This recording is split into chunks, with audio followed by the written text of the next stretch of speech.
আচ্ছা বাহার ভাই, আপনার সিগারেট খাওয়ার অভ্যাস ছাড়বেন কবে? যেদিন আর ভেতর পড়বে না সেদিন আর বাহিরেও পড়াবো না। আপনারও তাহলে ভেতর পড়ে? কেন মেয়ে, আমি কি মানুষ না? পৃথিবীর প্রতিটি মানুষের ভেতর পড়ে, কেউ প্রকাশ করে আর কেউ গোপন রাখে। বাহার ভাই, আপনি তো জটিল কেন? তুমি আমায় জটিলভাবে গ্রহণ করেছো বলে।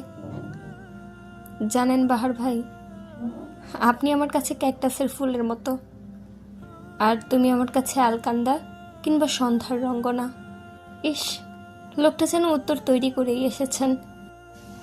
এত বিব্রতকর কথা বলেও লোকটাকে বিব্রত বোধ করতে না পেরে হতাশার নিঃশ্বাস ফেলল চিত্রা। হুট করে তার মাথায় খেলে গেল দুষ্ট বুদ্ধি। কিটকিটে হেসে বলল, আপনি কি জানেন অষ্টাদশী তার বুকের মাঝে আস্ত একটা বাহার ভাই পুষে রেখেছে?